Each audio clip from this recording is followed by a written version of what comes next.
Okay, today we're going to be looking at finding areas still. We're looking at this first one. We're going to be finding the area of rhombi and kites. Rhombi, the plural of rhombus. Our formula that we have for finding the area of rhombi and kites is this right here. It is based off of the diagonals. Our diagonals.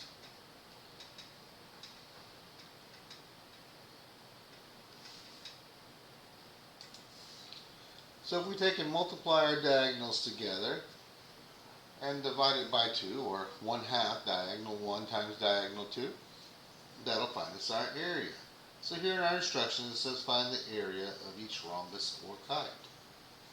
So my diagonal here, it says I have 20 inches and 20 inches. So D1 is going to be 20 plus 20, or 40 inches. Diagonal 2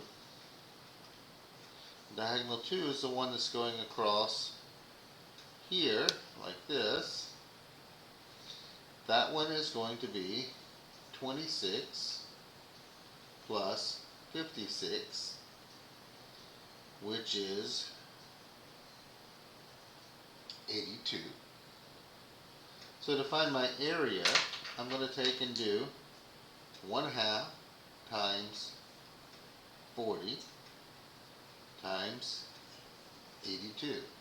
Once we have it all set up, you can then get your handy dandy calculator and punch the things in, and we see that it is 164 inches squared. So 164 inches squared. And that was a kite. So looking at a rhombus, the same thing. They tell us here these two pieces of the diagonal are the same, so D1 is going to be 20 plus 20, which is 40. D2 is going to be 10 plus 10, 10 plus 10, which is 20.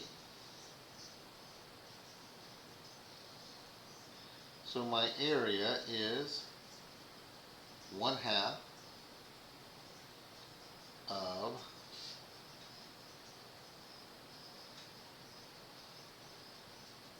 40 times 20. We go through and multiply that and we get 400. And these are centimeters, so it's 400 centimeters squared. Multiply the diagonals and divide it by 2. So looking at a couple more examples with these. This one, this rhombus is a special one. It's a square. So my diagonals, my diagonal 1 is going to be 13 plus 13, or 26. My diagonal 2 is the same thing, 13 plus 13, which is 26.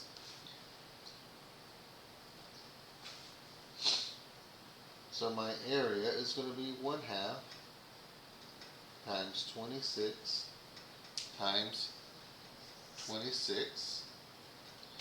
So we go through and multiply these together. And when we do that, we find that the area is going to be 338. And these are centimeters, so it's 338 centimeters squared. In this kite, they gave us the whole diagonal, so we don't have to add anything together. We'll just call D1 is our 12 centimeters. D2 would be the 18 centimeters. Those are our diagonal measurements. So my area would be 1/2 of 12 times 18. And we go through and we multiply that together, and we find that we have the area as 108. So it's 108 square centimeters, or centimeters squared. area of rhombi and kites. Moving on to our next shape. Our next shape we're going to be looking at are circles. So to find the area of a circle,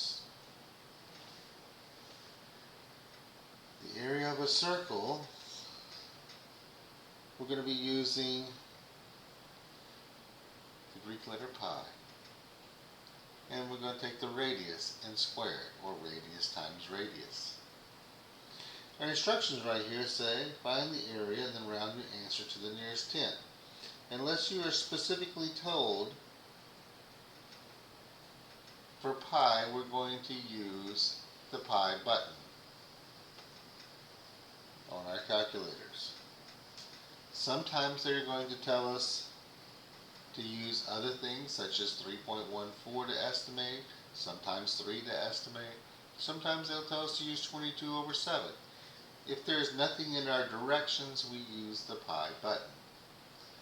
We're going to first set it up and say, hey, what is my radius? My radius in this one is 5 inches. So to find my area, I'm going to take and do pi times 5 inches squared, which that gives me 25 pi inches squared. And at this point, then we get our handy dandy calculator and we would punch that in, and we would find that it is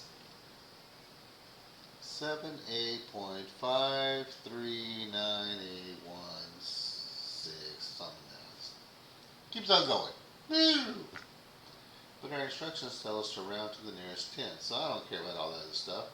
There's the 10, so I just look at the spot right past it and see that my final answer would be 78.5 inches squared. Use the pi button whenever there are no specific instructions. Now when we're doing these, if it says exact answer, we would stop right here. That would be our exact answer. This is the exact answer. Because pi is irrational, goes on forever, doesn't repeat. This one is an estimation of pi. So we're just getting close enough to deal with things. So looking at our next circle here, in this circle, our diameter is 20 meters. So I need to know what's my radius. Well, the radius is half of that, so that would be 10 meters. So to find my area, it's going to be pi times 10 meters squared, which gives me 100 pi meters squared. And then we punch that into our calculator and find what our estimated answer is 314.1592 blah blah blah. Blah blah blah. I don't say blah blah blah.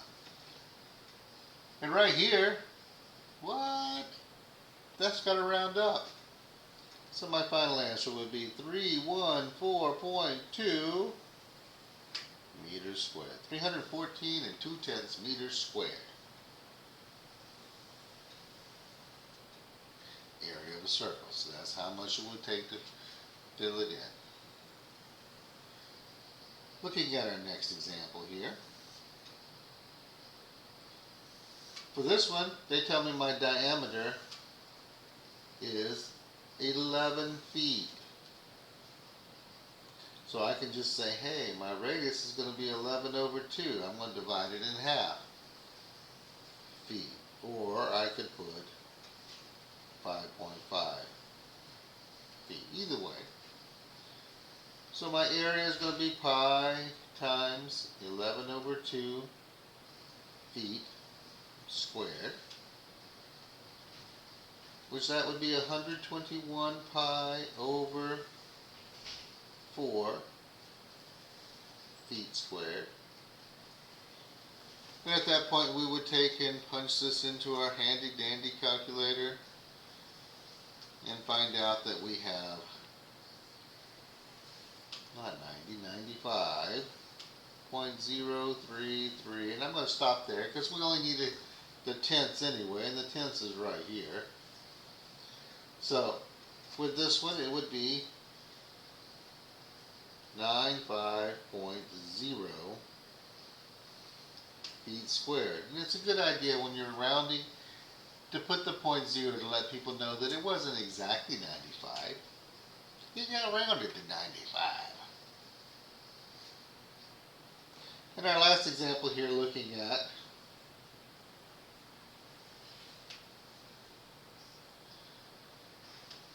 so our radius is 11 inches. So my area is going to be pi times 11 inches squared. So that gives me 121 pi inches squared, square inches.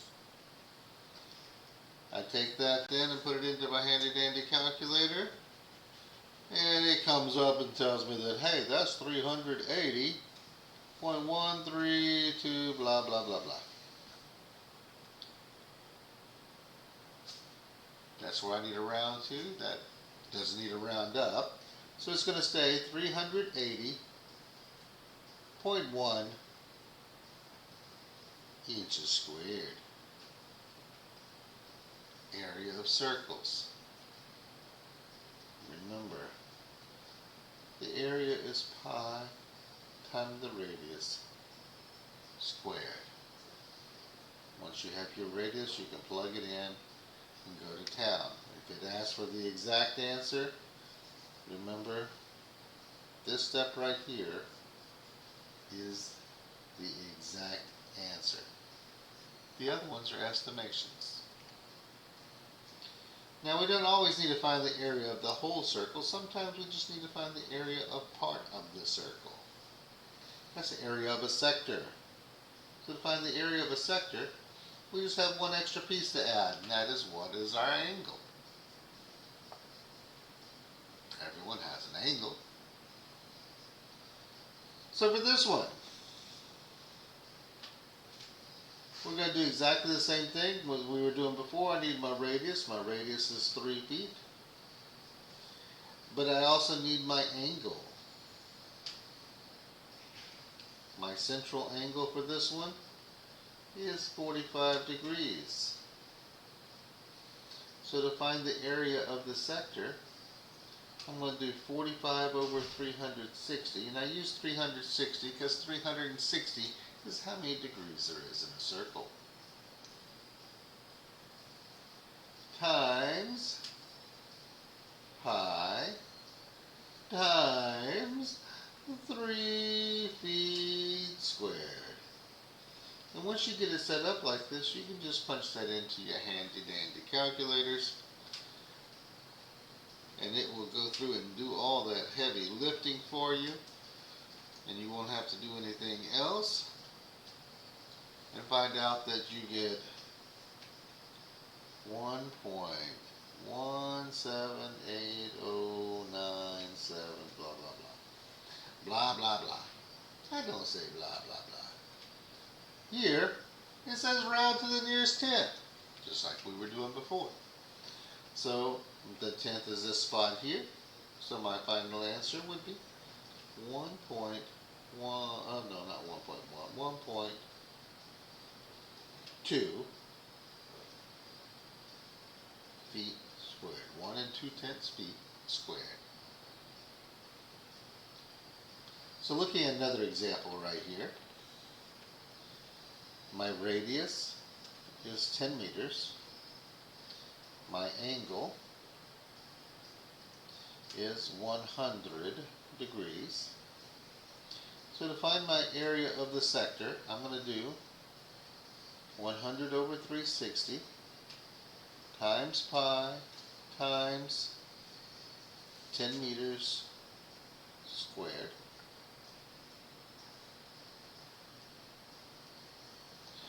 We go through and punch this thing in here to our calculator.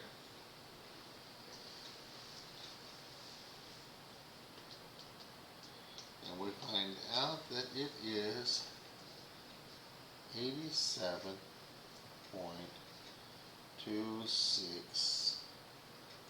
It keeps on going there. I'm stopping there because all we really need is the one right behind that one anyway. So if I have a 6 there, that rounds this thing up. So my final answer is 87.3 meters squared. And that's the amount of stuff it would take to paint or fill in or color in that sector. Now sometimes with sectors they can change things up a little bit on us. Like in our next example right here. They gave me that this angle here is 36. But then they said, hey, what's the area of this big old thing here? Oh, well, I know my radius is 10 meters. And I know that there are 360 degrees, so to find my angle for this one, I'm going to have to do 360 minus the 36. Because I need to find what is all this other stuff around. So 360 minus the 36 comes up with the 324, and that will be my angle. Basically, almost the whole circle, but not quite.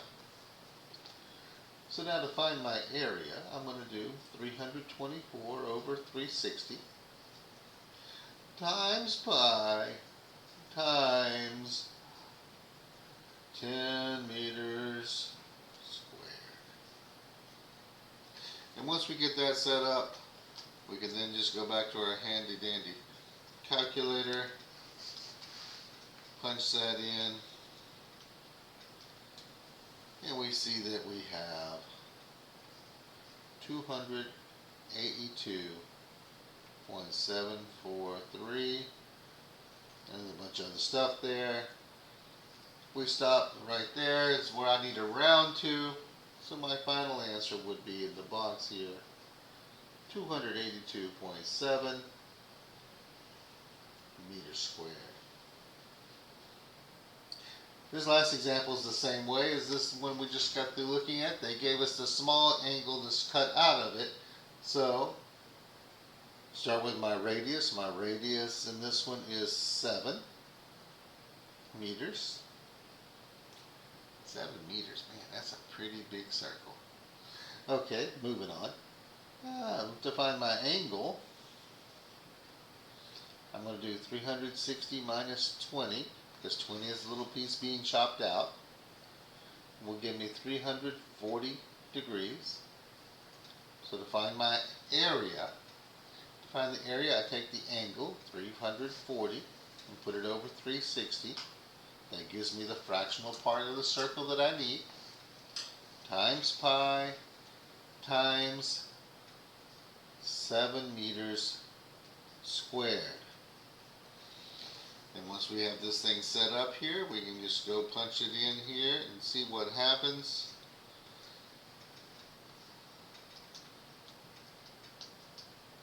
And we find out that we have 145.385, like that. But again, we're going to the tenths. We didn't even need that many numbers written down.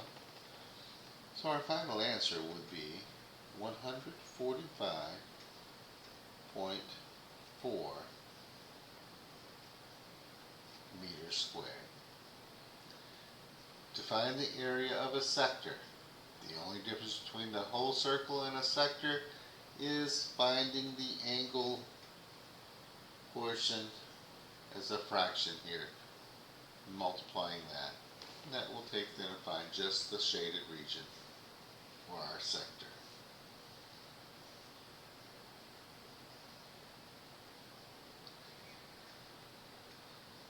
Regular polygons. Now, all shapes aren't just circles and quadrilaterals. We have other shapes in there to figure out. And we need a way to solve and find the area of those. The area of a regular polygon. Well, the area of a regular polygon says that we're going to take and multiply 1/2 times a little a times a p. Well, the little a is what we call the apothem.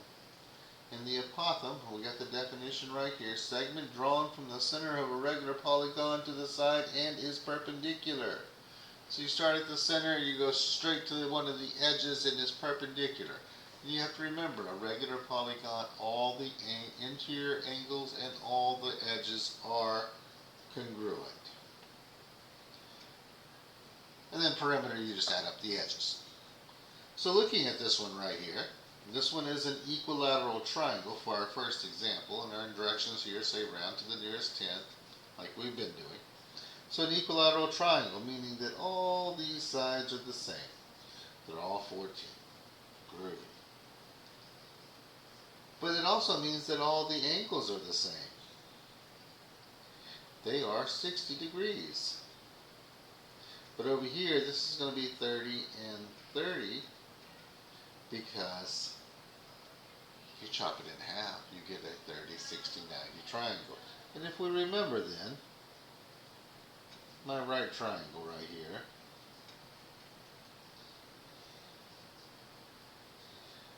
if I have 30 here, I have 60 here. Remember, from here to here, they just told me that's 14, so halfway across it would be 7. That is opposite of my 60. So in a 30, 60, 90 triangle, if this is 30, I always base everything off of the short side opposite of the 30-degree angle. So the hypotenuse is 2 times that piece. And the long side opposite of the 60 degrees is going to be the short side times the square root of 3. So this is the piece I need right here, my apothem, to figure out what's the area. So I'm going to take and know that x times the square root of 3 is here, so I know that x is going to be 7 divided by the square root of 3. That is my apothem. Now that I have the apothem, I can go in and do my formula. 1/2 little a times p. So let's see, little a we just said was 7 over square root of 3. P is my perimeter, so that's 14. I can just do 14 times 3 because there are 3 sides in a triangle, which tells me that that is 42. Beautiful number, 42. So I'm going to multiply 1/2 times 7 over square root of 3 times 42. And once you get to this stage right here, you can take and put it into your calculator, and it'll do all the calculations for you. So we can do all that separate and find out that our final answer would be 84.8704 and a bunch of other stuff written. But I don't need to write all that extra stuff because remember it says round to the nearest tenth. So that becomes 84.9 meters squared.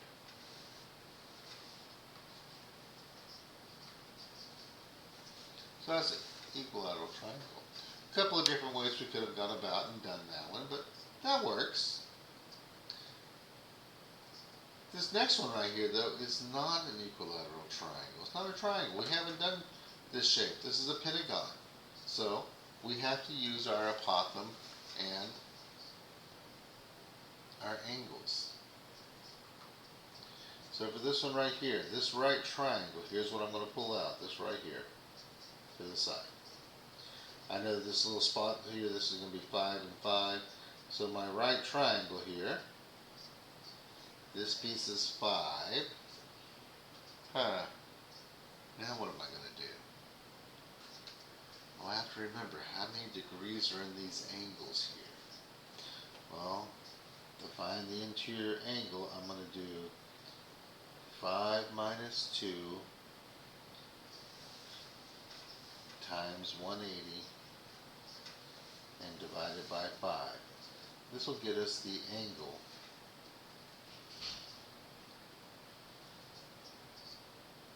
An interior angle.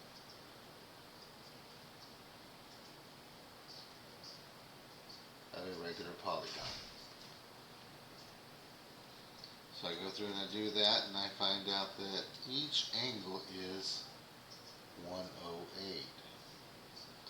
Groovy. But this angle over here gets split in half. So if I chop and divide 108 by 2, I get 54. So that's 54. And I need this little piece right here. Oh no, now I gotta remember my trig stuff too. All these things tie together. So to find this piece right here, I need to take and do the tangent of 54 is equal to a over 5, or my apothem is going to be 5 times the tangent of 54. So I have my apothem. What is my perimeter? Well, the perimeter is going to be 10, because that's the edge, times 5, because there are 5 sides, so my perimeter is 50. So once I have my apothem, and I have my perimeter, I can now come over here and use my formula, 1/2 AP. So my formula is going to be 1/2 of 5 tangent 54 times 50. And at this point, you're going to grab your handy dandy calculator and punch it in. And we're going to look at how we do that. Here I've gone and gotten a Desmos calculator. So the first thing I want to do is go and make sure I'm set for degrees. So I have this set on degrees. I come back over here and I'm going to type in 1/2. So 1/2. Move it to the right. Then it says I have to do 5. Now I need tangent. That's in my functions over here. Functions tangent of 54. Close that parentheses. Parentheses 50.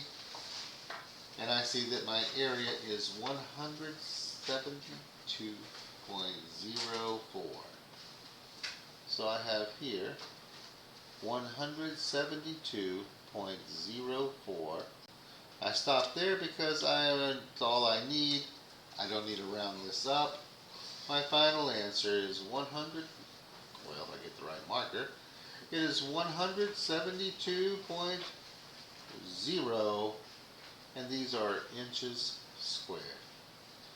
Area of regular polygons. Hope this has been helpful, and don't forget to hit that like and subscribe button, and come back for more later. Thank you.